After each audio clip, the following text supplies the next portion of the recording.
வாசிங்க. யோபு மன்னிக்கணும், உபாகமம் 10ஆம் அதிகாரம் 12-13.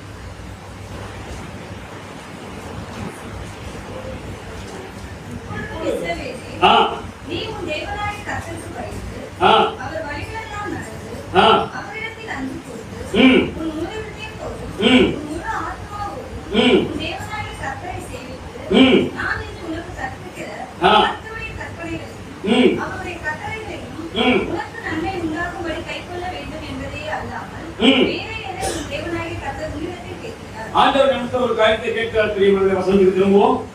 ஆமா, நற்கிரியை செய்வோம். அது முடிஞ்சிச்சு. இப்ப ஆண்டவர் சொல்றாரு, ஒரு காரியத்தை நான் உங்களிடத்துல என்ன செய்யறேன்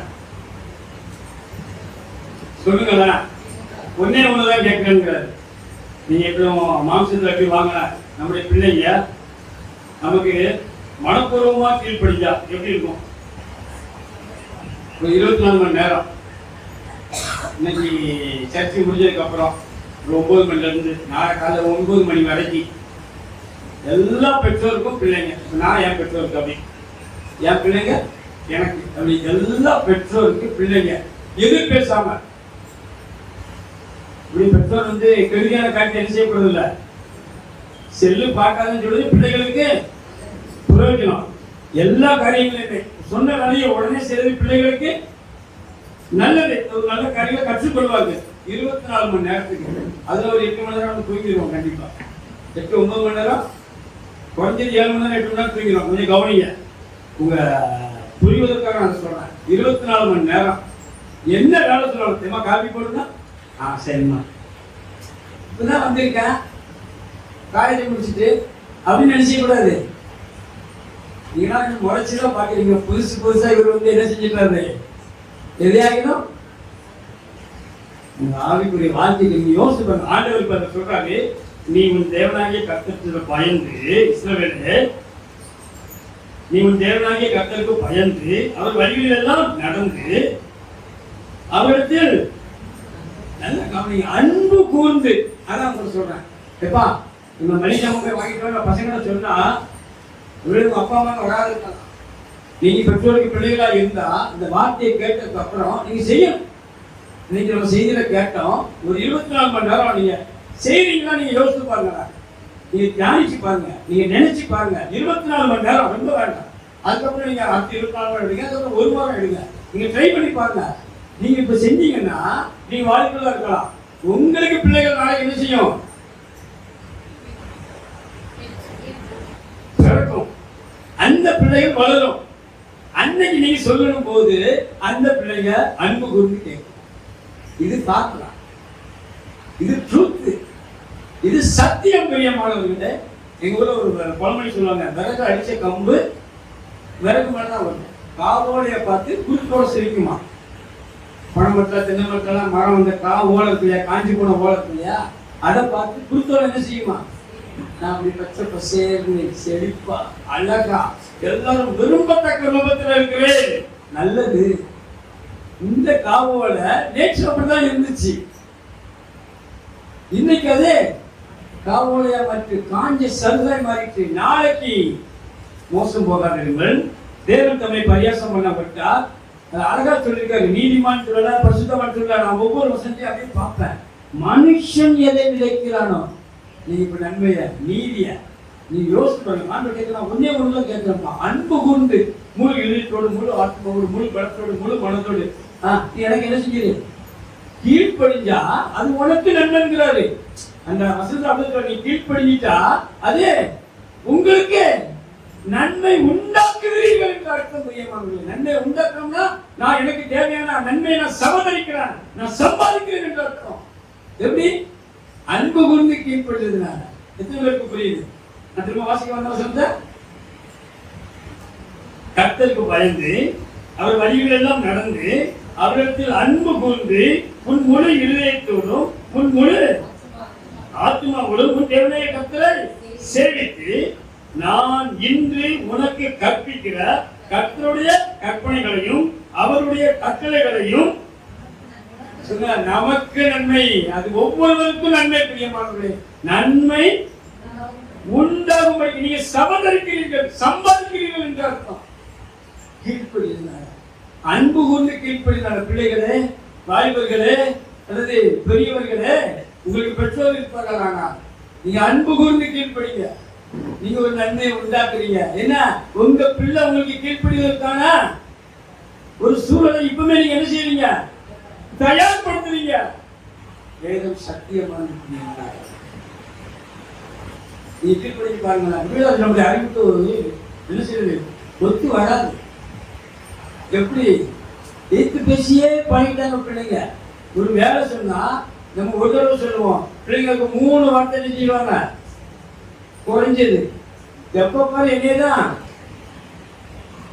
வேலை வாங்கிட்டே இருக்கிறீங்க சொல்லாதீங்க. மக்கா ட்ரை பண்ணி பாருங்க. பிரியமான தேவஜனமே, ஆண்டவர் சொல்லுகிறார், நீங்க தேவனுக்கு கீழ்ப்படியணும். இந்த பிள்ளைங்க உங்களுக்கு கீழ்ப்படிஞ்சா பெற்றோருக்கு எவ்வளவு சந்தோஷம் இருக்கு. மனப்பூர்வமா நம்ம பிள்ளைங்க நமக்கு கீழ்ப்படிஞ்சாங்க, நம்ம ஒன்றும் தீதான காரியத்தை தீங்கான காரியத்தை என்ன செய்ய போறது இல்ல, பிள்ளைகளுக்கு கற்பித்து கொடுக்க போறது இல்ல. ஒருவேளை அப்படி இருந்தா தேவையான ஒரு விடுதலை வந்து மாற்றத்துக்கு வந்து ஜெயிக்கிறது வந்து நீங்க சாட்சிகளை வாழ்க்கை உதவி செய்யணும். ஆனா தேவையான காரியத்தை சர்ச்சைக்கு சீக்கிரமா போகணும். யாரும் சொல்லுவோமா? லேட்டா போகணும்னு சொல்லுவோமா? இந்த மாதிரி நம்ம சொல்ல போறோம். ஆலயத்துக்கு முக்கியத்துவம் கொடுக்கணும். நான் சொல்லுவேன், திருச்சபையை பத்தி என்ன செய்யறாங்க? எதுதா திருச்சபைக்கு எதுதா பேச நினைக்காதீங்க. ஊழியருக்கு விரோதமா பேசிடாதீங்க. அப்படி இது நல்ல காரியம் தானே. இந்த மாதிரி வீட்டுள்ள வேலை நீங்க சொல்லி பாருங்க. பிள்ளைங்க பைபிள் படிக்க சொல்லுங்க, பரவப்படுத்துமா. நான் வாசித்த நேரத்தில் கவர்மெண்ட் பதிலே வராது. என்ன வராது? பதிலே 24 மணி நேரம். அந்த 24 மணி நேரத்துல கூட கொஞ்சம் ஆட் பண்ணிக்கங்க. செல்போன் அதிகம் பார்க்காதீங்க. முதல்ல ட்ரை பண்ணி பாருங்க. இல்ல நான் வந்து இது சாத்தியமாகுமா நீங்க கேட்கலாம். செல்போன் இல்லாத காலத்துலாம் வாழ்ந்தவங்க இருக்கிறாங்க. நானும் அப்படிதான் வாழ்ந்தேன். இப்ப கூட நான் செல்லு பார்க்கணும் அவசியம்லாம். எனக்கு அது ஒரு பெரிய பொருட்டே. உங்களுக்கு வயசாயிட்டு நீங்க இங்க ரீல்ஸ் உட்காந்து என்ன செய்ய போறீங்க? 60 வயசு கல்வி 80 வயசு கல்வியெல்லாம் பார்த்து தான் இருக்கிறாங்க. வயதானவங்க கூட செல்போன் வந்து என்ன செய்யறாங்க? நேரத்தை போக்குறாங்க. நான் என்ன சொல்றேன்னா, செல்லு பார்க்க நேரம் வரும்போது ஒரு வசனம் படி, ஒரு சம்பவத்தை எடுத்து வாசிங்க பைபிள்ல.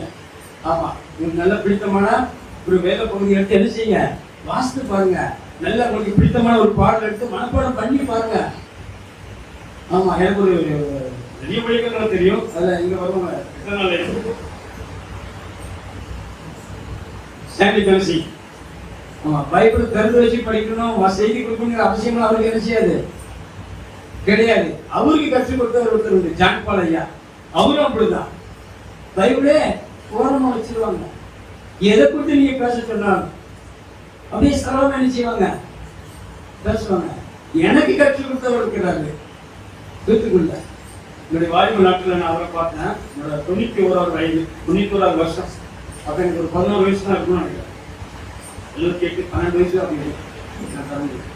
அப்போ இவங்க திருச்சபையில மேல வேலைலாம் நடந்துட்டு இந்த நாட்கள் தூத்துக்குடியில. அப்ப நான் சர்ச்சில் எனக்கு ஏதாவது ஒரு பங்கு வேணும் அப்படின்னு சொல்லி ரொம்ப ஆமா மனதளவுல ரொம்ப விருப்பம் கொண்டிருந்தோம். சின்ன பையன் அங்க அப்புறம் நிறைய அப்பவுமே ஒரு 400-300 பேர் இருக்கும்.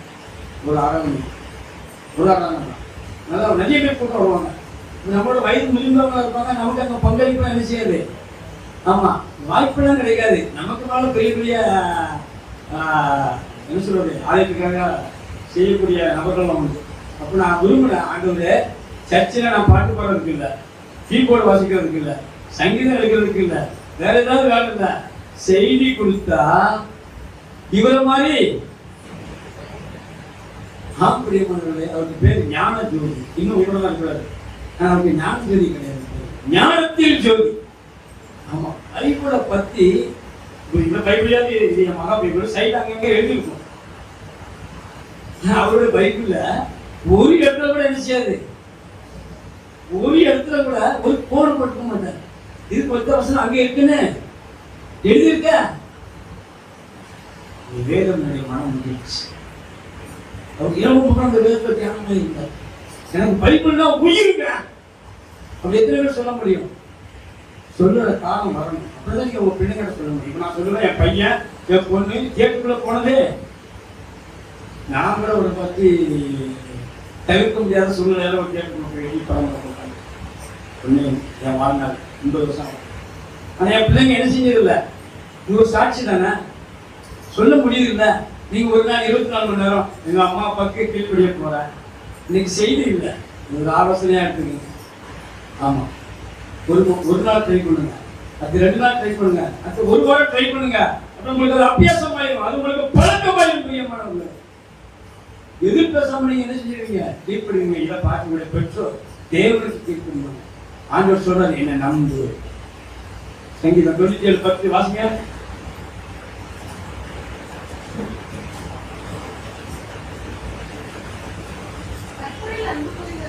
கர்த்தரில் அன்பு கூறுகிறவர்களே, தீமையை வெறுத்து விடுங்கள். அவர் தம்முடைய பரிசுத்தவான்களின் ஆத்துமாக்களை காப்பாற்றி துன்மார்க்கரின் கைக்கு நம்மளால் தப்பிக்க முடியாது. பிரியமானவர்களே, நம்மளால் தப்பிக்க முடியாது, ஆனா ஆண்டு தப்பிக்க முடியும். அதான் சொல்றாரு, கர்த்தரில் அன்பு கூறுகிறவர்களே, நீங்க அன்பு கூறுகிறேன்னு சொல்றீங்க, அந்த தீமையோடு என்ன செஞ்சிடாதீங்க. தீமை நம்மகிட்ட இல்லதான். நம்ம எதை தீமை நினைக்கிறோம் தெரியுமா? பிறனுக்கு விரோதமா போய் நம்ம சூனியம் பண்ணதான் தீமை நினைச்சிட்டு இருக்கிறோம். அவனுக்கு வர நன்மையை கெடுக்கிறதான் தீமை இருக்கோம். இல்ல இல்ல, அவனுக்காக ஜெபிக்காம இருப்பதே. ஒருவன் நன்மை செய்ய அறிந்திருந்தும் அதை செய்யாமல் போனால் அது பாவம் என்று வேதம் சொல்கிறது. நம்ம எவ்வளவு ஜாக்கிரதையா இருக்கணும். நன்மை செய்ய ஒரு சந்தர்ப்பத்தை தேவை நமக்கு தரும் பொழுது அவர் என்ன சொல்ற, நன்மை உண்டாகும் வரைக்கும் நீங்க என்ன செய்யணுமா, கீழ்ப்படியணுமா. அதைதான் நான் ஒருத்தர் கேட்கிறேன். அதைதான் தேவன் நம்ம எதிர்பார்க்கிறார், கேட்கிறார். மனப்பூர்வமா நீங்க கீழ்ப்படியணும். இப்ப சத்துக்களை சிநேகிப்பது நமக்கு என்ன ஒரு பெரிய பாடமே. ஆமா, ஒரு வேளை உங்க கையில இருந்து கொடுப்பதற்கு தேவன் வாய்ப்பை தந்தா சந்தோஷமா கொடுத்துருங்க. இல்லையா, நீங்க மனப்பூர்வமா ஜெபம் பண்ணுங்க. ஆண்டவரே, என்னுடைய எளிமை எனக்கு எதிராக பேசிட்டு இருக்கிறான், என்ன தூஷிச்சுட்டு இருக்கிறான், ஆனா நீர் அவனை பார்த்துக்கிறோம் அப்படி இல்லை, அவனை ரட்சியும் சொல்லுங்க. அவனா இதுதான் பெரிய ஆசீர்வாதம், யாரும் கொடுக்க முடியாது. நீங்க அந்த வாய்ப்பு இல்ல. இந்த செய்தியை கேட்டதுக்கு அப்புறம் நீங்க நியாயத்திற்குனால தப்ப முடியாது. நான் உங்களை பயம் காட்டல, உங்களை பயமுறுத்தல, உங்களுக்கு எளிமையா சொல்றேன். ஒரு நிமிடம் மனம் வந்து இருதயத்தின் ஆழத்துல இருந்து உங்களுக்கு எதிராக பேசுற அத்தனை பேருக்காக நீங்க ஜெபிச்சிருங்க. ஒரே ஒரு வார்த்தை, கர்த்தாவே அவர்களை லட்சியம் போதும். பிரியமானவர்களே, ஆண்டவருக்கு அதிகாரம் இருந்துச்சு, அவருக்கு பவர் இருந்துச்சு, வல்லமை இருந்துச்சு, ஆனா அவர் பயமுறுத்தவே இல்லையா. பாருங்க, 1 Pétரு 2:21.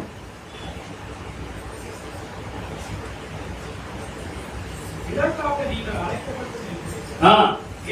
அது முதல்ல வாசிங்களா. நீங்கள் குற்றம் செய்து குற்றம் செய்து அழிக்கப்படும் போது அதனால என்ன, நீங்கள் நன்மை செய்து பாடு அனுபவிக்கும் போது அத பொறுமையோடு செய்து சொல்றாரு. அத பொறுமையோடு செய்தால் ரெட்டிப்பான பிரீதி. பிரீதியா இருக்கும், ரெட்டிப்பான பிரீதி. நீங்க ரெட்டிப்பான நன்மை பெறுவதற்கு தொடர்ந்து வாசிங்க.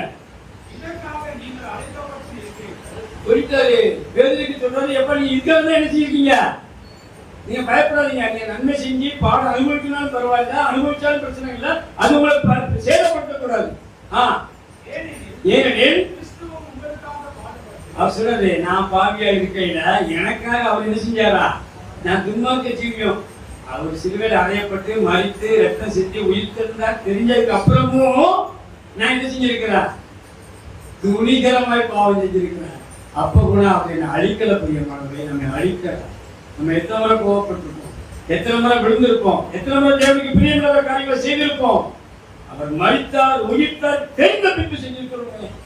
சின்ன சின்ன காரியங்கள்ல சகிக்க முடியாத நீங்க அவருடைய அடிச்சுடுகளை தொடர்ந்து வரும்படிக்கு நான் வாழ்ந்து காட்டிட்டேங்கிறாரு. மாதிரினா நான் எக்ஸாம்பிள்ங்கிறாரு, நான் உங்களுக்கு சாட்சியா இருக்கிறேங்கிறாரு. என் பின்னால் அவங்க அடிச்சுடுகளை நடந்து அப்படியே பின்பற்றி வாங்க. நான் என்ன செஞ்சேன் தெரியுமா, அவர் தொடர்ந்து வாசிங்க. அவர் கையப்படும் போது அவர் பாவம் செய்யவில்லை. அவருடைய வாயிலே வஞ்சனை காணப்படவில்லை. அவருடைய வாயிலே வஞ்சனை காணப்படவில்லை. தொடர்ந்து இப்போ போர்ச்சேவர் வந்து அவரை வைறாங்க, பிரதான ஆசிரியர் வந்து வைறாங்க, ஏசுறாங்க, திட்டுறாங்க, அவரை திட்டி தீக்குறாங்க. அப்படிலாம் இருக்கும்போது அவர் திரும்ப பேசுறது நம்மள ஒண்ணு பேசுனா என்ன செஞ்சிடலாம்? 9 பேசியிருந்தோம். அவர் சொல்றாரு, இவருக்கு அதிகாரம் இருந்துச்சு, வல்லமை இருந்துச்சு, அக்னியை இறக்க முடியும், தேவதூதரை கொண்டு வந்து என்ன வேணாலும் செய்ய முடியும். தேவ சித்தத்தை செய்வதற்கு அவர் என்ன செய்யலாம்? அவருடைய வாயிலே வஞ்சனை காண பாவம் செய்யவும் இல்லை. அவர் முதல் சமஸ்க 22 அவர் பாவம் செய்யவில்லை, வஞ்சனை காணப்படல. அவரை வையப்படும் போது எதிர்ப்பையில திரும்ப காக்கிறார், திரும்ப எல்லாம் செய்ய முடியும், செய்யல. பாடுபடும் போது நான் உயிர் தந்த பின்பு உன்னை என்ன என்னால என்னதான் செய்ய முடியும்? நம்ம நினைச்சா நம்ம சொல்ல, நான் நினைச்சா நம்ம நினைச்சு என்னால எங்களால ஏதாகிலும் ஒண்ணு ஆகுமான்ங்கிற பவுல் கொஞ்சம். ஆனா நம்ம சொல்றோம், நான் நினைச்சா, நான் தான் நினைச்சா, நீங்க ஒருவேளை சொல்லி இருந்தா இன்னும் அப்படி என்ன செய்ய வேண்டாம். நான் நினைச்சா கீழ்பிடிச்சிருவோம் ஆண்டவருக்கு, அப்படி சொல்லுவோம். நம்ம மாத்தி பேசுவோம், அவன் மனப்பூர்வமா கீழ்பிடிச்சிருவோம். அதுதான் தேவனுக்கு கேட்கிறாரு. அவர் சொல்றது, பாடுபடும்போது பயமுறுத்தல, நியாயமாய் தீர்ப்பு செய்திருந்தா அவர் என்ன செஞ்சாங்க? தன்னை ஒப்பு கொடுத்தாராம். தேவனுக்கு ஒப்பு கொடுத்தா ஓகே, இவங்க நியாயமான தீர்ப்பு பூமியில செய்ய போகிறாங்க. ஆனா இந்த நியாயமான தீர்ப்பு செஞ்சாதான் ரட்சிப்பு வரும். பிரச்சனை இருக்கு, ஆகியோர் ஏற்றி கொண்டார். தெரியுமா, உங்களுடைய பாதையில அடிச்சு உள்ள நம்ம நடக்கணும். அது மாதிரியை முன்வைத்து பின்வைத்து போனார்கள், நம்ம பின்பற்றி போகணும். ஆகவே சத்துருக்களை சிநேகிங்க. இப்ப வாசிங்க 6:35 லூக்கா.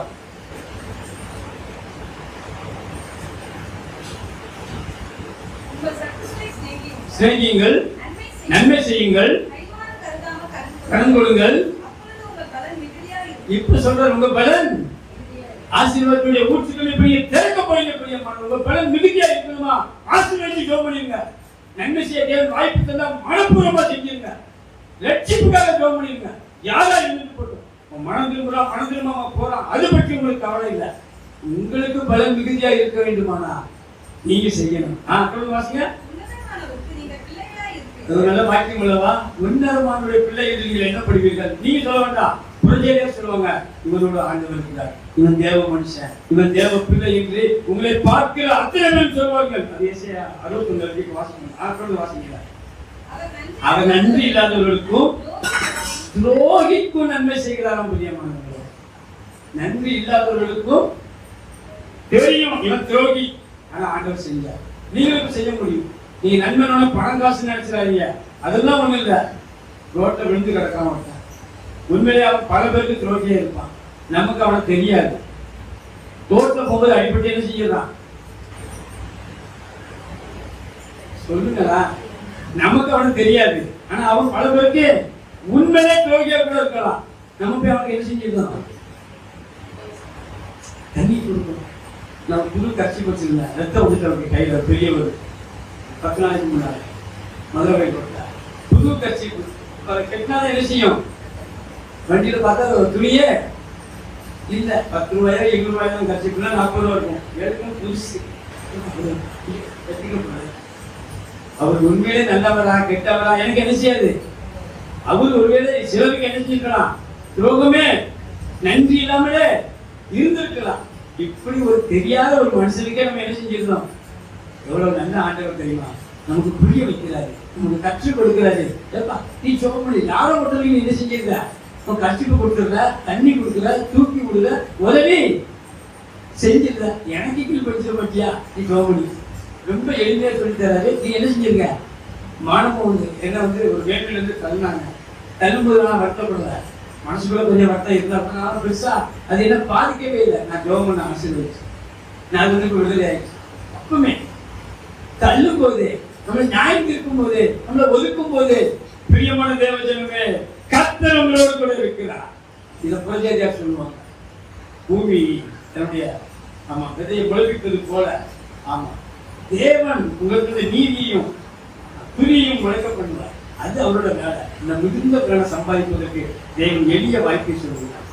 இதெல்லாம் ஒரு தடவை இல்லையா? வாசிக்க யோபு 33, 30 வசனம். இருபத்தி 30 வசனம். யோபு 33, 29, 30. இதோ ஆ தேவன் மனுஷனுடைய ஆத்துமாவை ஆ படுகொலிக்கு செலுத்துகிறது. படுகொலிக்கு விளக்குவதற்கும் அவனை ஜீவனுள்ளவரின் வெளிச்சத்தினாலே ஆ பிரகாசிக்கிறது. பிரகாசிக்கிறதற்கும் அவர் இவைகளை அவர் இவைகள் எல்லாம் அவனிடத்தில் பலமுறை நடந்திருக்கிறார். ஒரு தடவை நடந்துச்சா பரவாயில்லை. எத்தனை முறை உங்களுக்கு ஒன்று சொல்லிட்டா, நீங்க ஒரு தடவை ஆசீர்வதிச்சு ஜோம் பண்ணிட்டீங்கன்னா திரும்ப திரும்ப நீங்க ஜோம் பண்றதுக்கு வருத்தமே, அது உங்களுக்கு சங்கடமாவே, அவன் நன்மை செய்வது உங்களுக்கு ஒரு பெரிய காரியமாக, ஒரு பொருட்டாவே தெரியாத பெரியமானவர்கள். அந்த இடத்துல உங்களை நிக்க வைக்கிறதுக்கு ஆண்டவர் விரும்பும் ஒரு சந்தர்ப்பம் கிடைச்சிட்டுன்னா அதுல போய் நம்ம பழி வாங்கிட்டோம்னா ஆண்டோடைய உள்ளம், உங்க பிள்ளைங்க உங்களுக்கு கீழ்படியாம எடுத்து பேசினா நீங்க எப்படி இருப்பீங்க? உங்களுடைய மனநிலை எப்படி இருக்கும்? சந்தோஷமா இருக்குமா? இப்போ ஆண்டவர் உங்களுக்கு தருகிற சந்தர்ப்பங்களை நீங்க பயன்படுத்தும் பொழுது, நீங்க அவருக்காக செலவழிக்கும் பொழுது ஆண்டவர் உங்களுக்கு நன்மையை செய்வார். அவர் வாக்கு பண்ணினார், இந்த வாக்குல மாறணும். அவர் தவறவே மாட்டார். அவர் நிச்சயமா நம்ம நினைத்திருக்கிறார், ஆசீர்வதிக்கிறார். ஆசீர்வதிப்பதே அவருக்கு பிரியும். ஆனால் அவர் நம்மை ஆசீர்வதிப்பதற்கு நம்மிடத்துல தடைகள் காணப்படக்கூடாது என்பதற்காக தேவன் நம்ம இடத்துல நற்குணங்களை எதிர்பார்க்கிறார். நம்ம கனி கொடுக்கணும். இந்த கனி நல்ல கனியாக இருக்கும்.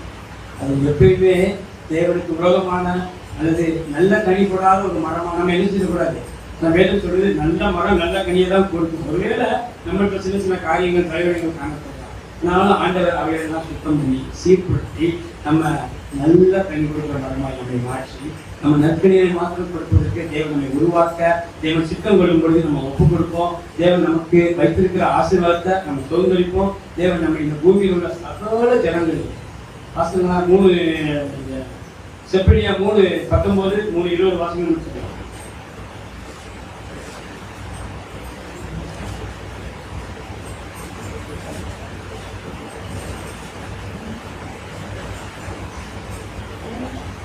செப்பனியா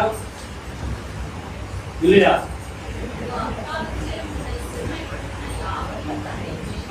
அது அவரோட வேலை. உங்களை சிரமப்படுத்தின, உங்களை பேசின, உங்களுக்கு எதிராக இருந்த, உங்களுக்கு ஆமா உங்களுக்கு துரோகம் பண்ண, நன்றி அந்த வேலையெல்லாம் ஆண்டவர் பார்த்துக்குவார். அக்காலத்திலே உங்களை சிறுமைப்படுத்தின யாவரையும் கண்டிப்பேன், நொண்டியானவனை ரட்சித்து தள்ளுண்டவனை சேர்த்துக் கொள்வேன். நீங்க எங்கெல்லாம் வெட்கப்பட்டீங்களோ அவர் சொல்றாரு, நீங்க வெட்கம் அனுபவித்த சகல தேசம் என்று சொல்கிறார். அது எத்தனை இடமா இருக்கட்டும், எத்தனை பேர் முன்னாடியா இருக்கட்டும், எத்தனை சந்தர்ப்பம் இருக்கட்டும், நீங்க பயப்படாதீங்க, நம்புங்க. நீங்க வெட்கம் அனுபவித்த, அவர்கள் வெட்கம் அனுபவித்த சகல தேசங்களிலும் அவர்களுக்கு புகழ்ச்சியும் கீர்த்தியும் உண்டாகும் பிரியமானவர்களே. அடுத்து சொல்றாரு, அப்ப அந்த காலத்துல நீங்க அதை நம்பும் பொழுது, விசுவாசிக்கும் பொழுது, நீங்க நன்மை செய்யும் போது, ஆசீர்வதித்து ஜெபிக்கும் பொழுது உங்களை சேர்த்துக் கொள்வேன். அது எப்ப நடக்கும், என்னைக்கு நடக்கும், என் காலத்துக்கு அப்புறமா நடக்கும். நீங்க கவலைப்படாதீங்க, மறுமுறுக்காதீங்க, நீங்க மறுதளிக்காதீங்க, தைரியமா சொல்லுங்க. என் கண் காண கர்த்தர் என் சிறையிருப்பை திருப்பும் போது பூமியில் உள்ள சகல எல்லாம் உங்க சொந்த பந்தம் எல்லாருக்கும் முன்பதாக எப்படி இருப்பாரா? முதல்ல புகழ்ச்சியும் கீர்த்தியுமா வைப்பேன் என்று சொன்னவர் இப்ப கீர்த்தியும் புகழ்ச்சியுமாக வைப்பார். பெரியவர்களே, அதுல புகழ்ச்சியும் கீர்த்தியும் உண்டாக செய்யணும் என்று சொன்னாரு. இதுல கீர்த்தியும் புகழ்ச்சியுமாக வைக்க வேண்டியது அவரோட வேலை. அவர் ரெடியா இருக்கிறார். நீங்க சின்ன காரியம் கைமா இருக்காம, ஆமா வைக்கப்படும்போது பதில் வையாம நீங்க ட்ரை பண்ணுங்க, ஜோம் பண்ணுங்க, தேவனுடைய பலத்தை கேளுங்க, நிச்சயமா தருவாங்க. எங்களுக்கு போராயுங்கள் மாம்சத்துக்கு எச்சமா இல்லாம அரண்களை நிர்மூலமாக்குவதற்கு அது தேவ பலமுள்ளவையா இருக்கிறது என்று கொடுத்திருக்கிறது. ஆமா வருங்காலத்துல ஆமா கர்த்தருக்கு சித்தமான நம்ம அதை பற்றி பார்க்கலாம். தேவன் நம்ம ஊருக்குள்ள இருந்து நம்ம மேன்மைப்படுத்தி ஆசீர்வதித்து உயர்த்த, உங்களை சிறுமைப்படுத்தல மேன்மைப்படுத்த தேவன் சித்தமானவராக இருக்கிறார். நம்ம ஒப்பு கொடுப்போம், ஆசீர்வதிச்சுட்டோம். வேற ஒண்ணு இப்ப செய்ய வேண்டாம், ஒரே ஒரு தீர்மானம், ஆசீர்வதிச்சு என்ன ஆசீர்வாதம்? லட்சியம் ஆண்டவரே. எல்லாரும் சொல்லுங்களா, என்ன செய்யணும்? லட்சியம் ஆண்டவரே.